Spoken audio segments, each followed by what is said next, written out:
નમસ્કાર વિદ્યાર્થી મિત્રો, હું મજર કન્યા વિદ્યાલયમાંથી નાડિયા ભાવેશ આ ઓનલાઈન શિક્ષણની અંદર બધા વિદ્યાર્થી મિત્રોનું હું સ્વાગત કરું છું.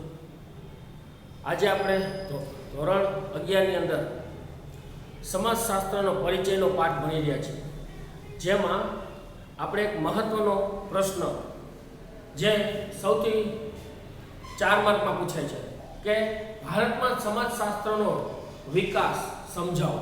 કે ભારતમાં સમાજશાસ્ત્રનો વિકાસ છે એ કેવી રીતે થયો. ભારતમાં સમાજશાસ્ત્રનો સૌપ્રથમ અભ્યાસ ઈસવીસન 1914માં મુંબઈ વિશ્વવિદ્યાલયમાં બ્રિટનના પ્રખ્યાત સમાજશાસ્ત્રી અને નગર નિયોજનના અભ્યાસુ પ્રોફેસર પેટ્રિક ગિટ્સના અને નગર નિયોજનના અભ્યાસમાં પ્રોફેસર પેટ્રિક ગિટ્સના નીચે લીટી કરી નાખો. મોસ્ટ હેતુલક્ષી પ્રશ્ન છે કે બ્રિટનના પ્રખ્યાત સમાજશાસ્ત્રી અને નગર નિયોજનના અભ્યાસમાં પ્રોફેસર પેટ્રિક ગિટ્સના અધ્યક્ષપદે અનુસ્નાતક વિભાગમાં શરૂ થયો હતો. જ્યાં સમાજશાસ્ત્રનો સૌપ્રથમ આમ કે શરૂઆત ક્યાંથી થઈ, કોણે કેવી શરૂઆત કેવી રીતે થઈ, તો ભારતની અંદર સમાજશાસ્ત્રની જે શરૂઆત છે એ 1914માં. હવે આપણે 1914ની સાલ આવે એટલે આપણે એક તારીખ યાદ આવે, કઈ કે આપણું પ્રથમ વિશ્વયુદ્ધની શરૂઆત 1914માં મુંબઈ વિશ્વવિદ્યાલયમાં, આપણે મુંબઈની અંદર જે વિશ્વવિદ્યાલય છે એની અંદર બ્રિટનના પ્રખ્યાત સમાજશાસ્ત્રી અને નગર નિયોજનના અભ્યાસ પ્રોફેસર પેટ્રિક ગિટ્સના અધ્યક્ષપદે અનુસ્નાતક વિભાગ છે એમાંથી શરૂઆત થઈ હતી.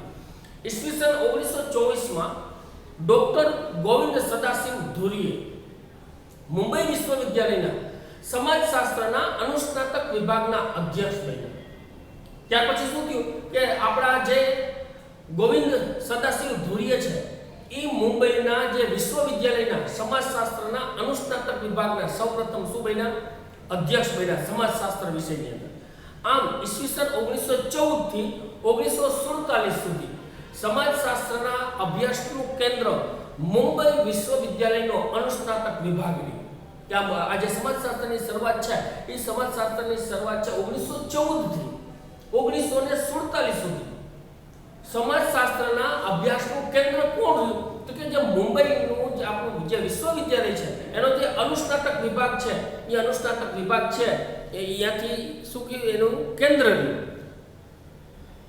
ત્યાર પછી ડોક્ટર ધુરીએ ઈસવીસન 1952માં સ્થપાયેલી ઇન્ડિયન સોશિયોલોજીકલ સોસાયટીની શરૂઆત કરવાનો પ્રેરણા સ્ત્રોત રહ્યા હતા.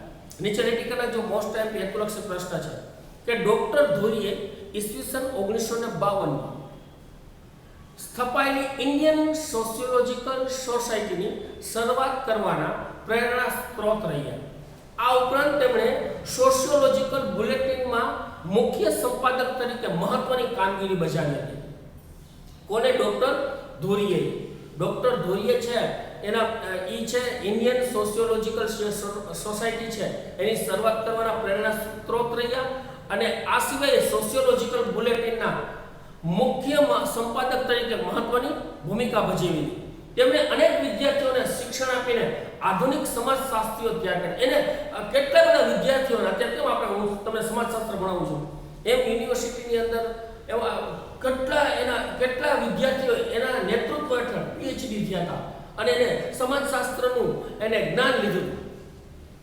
તેમણે અનેક વિદ્યાર્થીઓને શિક્ષણ આપીને આધુનિક સમાજશાસ્ત્રીઓ તૈયાર કર્યા હતા. કોને? ડોક્ટર ધુરીએ. એટલા માટે તેમના માર્ગદર્શન હેઠળ આજે 55 વિદ્યાર્થીઓએ પીએચડીની પદવી પ્રાપ્ત કરી હતી. કે જે આપણે કહીએ ને કે આપણે યુનિવર્સિટીની અંદર એને એમએ પછી એને એવા 55 વિદ્યાર્થીઓ હતા જેને એના નેતૃત્વ નીચે 55 વિદ્યાર્થીઓએ પીએચડીની આપણે ડોક્ટર આગળ લાગે છે. પીએચડી કર્યા પછી આપણા નામની આગળ ડોક્ટર લાગી જાય પીએચડી. તો એવા 55 વિદ્યાર્થીઓએ પીએચડીની પદવી છે પ્રાપ્ત કરી હતી. આથી ડોક્ટર ધુરીએને ભારતના સમાજશાસ્ત્રના પિતા કહેવામાં આવે છે. જો ભારતના આ એક શબ્દ નોટ કરજો કે ભારતના સમાજશાસ્ત્રના પિતા તરીકે કોને બિરદાવવામાં આવે છે? ડોક્ટર ધુરિયન. ઈસવીસન 1917 માં કલકત્તામાં વિશ્વવિદ્યાલયમાં રુજેન્દ્રનાથ શોલના પ્રયત્નથી અર્થશાસ્ત્રની સાથે સમાજશાસ્ત્ર વિષયનું અધ્યયન અને અધ્યાપન પણ કાર્ય શરૂ થયું. ઈસવીસન 1917 માં કલકત્તાની જે વિશ્વવિદ્યાલય છે એ વિશ્વવિદ્યાલયમાં રુજેન્દ્રનાથ શેલના પ્રયત્નોથી અર્થશાસ્ત્ર કેમ ભણાવવામાં આવે છે?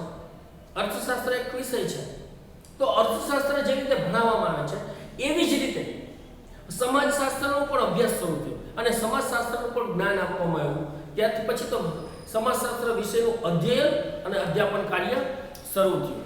ત્યાર પછી આપણે જોઈએ ટોપિક તો કે લખનઉ વિશ્વવિદ્યાલયમાં રાધાકમલ મુખર્જી અને ડીપી મુખર્જીએ સમાજશાસ્ત્રને વિકસાવવામાં અગત્યનો ફાળો આપ્યો છે. અને પુણે વિશ્વવિદ્યાલયમાં ડોક્ટર ઈરાવતી કર્વેએ સમાજશાસ્ત્રના વિકાસમાં અગત્યની ભૂમિકા ભજવી હતી. ભારતમાં એમ.એન. શ્રીનિવાસ, એસ.સી. દુબે, એ.આર. દેસાઈ, ડીપી મુખર્જી, ડેવિડ હાર્ડમેન, યોગેન્દ્ર સિંહ, એમ.એમ. શાહ વગેરે સમાજશાસ્ત્રીઓ સમાજશાસ્ત્રના વિકાસમાં મહત્વનું પ્રદાન આપ્યું છે. પાછા બધા સમાજશાસ્ત્રીઓનું નામ છે એ એક વખત પાછા રિપીટ કરું છું કે ભારતમાં એમ.એન. શ્રીનિવાસ, એસ.સી. દુબે, એ.આર. દેસાઈ, ડીપી મુખર્જી, ડેવિડ હાર્ડમેન, યોગેન્દ્ર સિંહ, એ.એમ. શાહ વગેરે સમાજશાસ્ત્રીઓએ સમાજશાસ્ત્રના વિકાસમાં મહત્વનું પ્રદાન આપ્યું છે. આ સિવાય ગાંધીજી, બાબા સાહેબ આંબેડકર વગેરે જેવા સમાજ સુધારકો અને સામાજિક ચિંતકોએ ભારતીય સમાજને વૈજ્ઞાનિક રીતે સમજવાનો પ્રયત્ન કર્યો છે. જો આપણા મહાત્મા ગાંધીજી અને જેને આપણે કહી છે કે બંધારણના રચયિતા, બંધારણના અધ્યક્ષ એવા બાબા સાહેબ આંબેડકર, જે ખૂબ દીર્ઘદ્રષ્ટિ ધરાવતા આવા મહાન ચિંતકોએ પણ સમાજશાસ્ત્રને વૈજ્ઞાનિક ઢબે સમજવાનો પ્રયત્ન કર્યો છે. કારણ કે આ બધા આ દીર્ઘદ્રષ્ટિવાળાઓ મહાન પુરુષો હતા, જેમાં આપણે બાબા સાહેબ આંબેડકર છે, ગાંધીજી છે, અને આપણા બંધારણની અંદર જે લોકોએ મહત્વનો ફાળો આપ્યો છે એ એવા જે દીર્ઘદ્રષ્ટિ ધરાવતા હતા કે અગાઉના સમયમાં શું થશે એવું ભવિષ્ય આમ જોઈને બધું આપણું સમાજશાસ્ત્ર રિસર્ચ કરી અને બધી આમ અભ્યાસ કર્યો હોય ઊંડાણપૂર્વક વૈજ્ઞાનિક ઢબે. તો એવા ગાંધીજી ને બાબા સાહેબ આંબેડકર વગેરે જેવા સમાજ સુધારકોએ પણ આ સમાજશાસ્ત્રને વૈજ્ઞાનિક ઢબે શું કર્યું? સમજવાનો પ્રયત્ન કર્યો. અને ઈસવીસન 1947 પછી ભારતમાં અને વિશ્વવિદ્યાલયોએ સમાજશાસ્ત્ર વિષયને સ્નાતક અને અનુસ્નાતક કક્ષાએ સ્થાન આપ્યું. અત્યારે આપણે કોલેજની અંદર અને આપણે કેમ યુનિવર્સિટીની અંદર પણ આપણે સમાજશાસ્ત્ર છે એક વિષય તરીકે ભણવામાં આવે છે. તો 1947 પછી આપણે મોટી જે વિશ્વવિદ્યાલયો છે એ વિશ્વવિદ્યાલયોની અંદર પણ આ જે સમાજશાસ્ત્ર વિષય છે એ સ્નાતક અને અનુસ્નાતક કક્ષાએ એનું શું કરવામાં આવ્યું? અધ્યયન અને સ્થાન પણ આપવામાં આવ્યું. આ ઉપરાંત Indian council of social science research એટલે કે ICSSR, Indian council of social science research, ICSSR જેનું ફૂલ ફોર્મ છે નીચે લીટી કરી નાખજો કે ICSSR નું full form Indian council of social science research.